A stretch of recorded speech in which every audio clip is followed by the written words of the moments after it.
နောက်ဆုံးပွဲကိုအနိုင်ပိုင်းပြီးWorld Championship ဂန္ဓဝင်ဖြစ်အဆုံးသတ်ခဲ့တဲ့အောင်လအန်ဆန် PD Sport ကြီးကြီးကြပြည်သက်တွေနေပါဗျာကျွန်တော်ရဲ့ channel ကနေပြန်လည်ကြည့်လိုက်ပါတယ်မြန်မာပြည်သက်ချစ်တော့ကချင်တိုင်းရင်းသားကြီးအောင်လအန်ဆန်ဟာWorld Championship ဝက်တာဝေတန်းမှာချန်ပီယံ2ကြိမ်ဖြစ်ခဲ့မှုတဲ့ချန်ပီယံဟောင်းဆွီဒင်လူမျိုးကာဒက်စတန်ကိုဒုတိယကြိမ်မှာ TKO နဲ့အနိုင်ယူပြီးတော့သူ့ရဲ့ MMA ကစားသမားဘဝနောက်ဆုံးပွဲကိုအနိုင်နဲ့လှလှပပအဆုံးသတ်ခဲ့ပါတယ်အခုပွဲက One Night Flight 36ရဲ့ဒုတိယပွဲကြီးဖြစ်သတ်မှတ်ခံရပြီးထိုင်းနိုင်ငံမှာရှိတဲ့မြန်မာလူမျိုးတွေကလည်းအောင်လအန်ဆန်ရဲ့နောက်ဆုံးပွဲကိုကွင်းလုံးပြည့်တဲ့အထိအကြီးကျယ်အားပေးခဲ့ကြပါတယ်အခုပွဲမှာထူးခြားတာကတော့အောင်လအန်ဆန်ကျိုးဝိုင်းနဲ့ကိုဝင်လာတိုင်းနောက်ခံသချင်းဖြစ်ဖွင့်နေရှိတဲ့အမဲလိုက်ကသချင်းကိုနာမကျော်ဆိုတော်ကြီးလေးဖြူကိုယ်တိုင်ကွင်းထဲမှာသီဆိုပေးခဲ့တာဖြစ်ပါတယ်ကာဒက်စတန်ဟာအခုပွဲမတိုင်ခင်World Championship နောက်ဆုံး3ပွဲဆက်အနိုင်ရခဲ့ပေမဲ့2023ခုနှစ်ကနောက်ဆုံးထိုးသက်ခဲ့တာဖြစ်လို့2နှစ်ကျော်ကြာမှပထမဆုံးထိုးရတဲ့ပွဲဖြစ်ပါတယ်ပထမအချီမှာနှစ်ယောက်စလုံးကအယမ်းမဝင်မဲ့သတိထားကစားတာကြောင့်တာမန်လက်သီးချက်နဲ့6ကန်ချက်တွေကိုသာမြေတွေ့ခဲ့ရပြီးပွဲကိုထိန်းကစားနေလို့ဒိုင်လူကြီးအိုလီဗီယာကော့စ်ကတော့နှစ်ယောက်စလုံးကိုသတိပေးခဲ့ရပါတယ်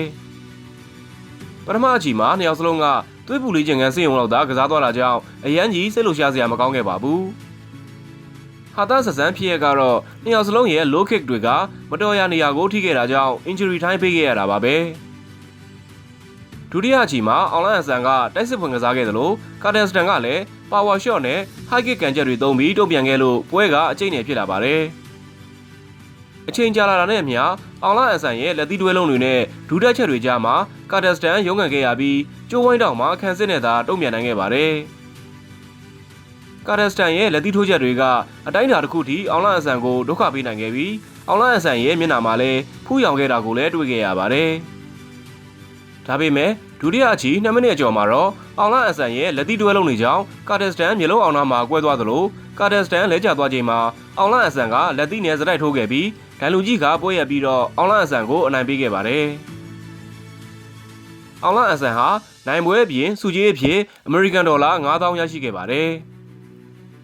ပွဲပြီးမှာအောင်လအန်ဆန်ကWorld Championshipနဲ့မြန်မာပြည်သက်တွေကိုကျေးဇူးတင်စကားပြောခဲ့သလိုဖျားသခင်ကိုလည်းကျေးဇူးတင်ခဲ့ပါတယ်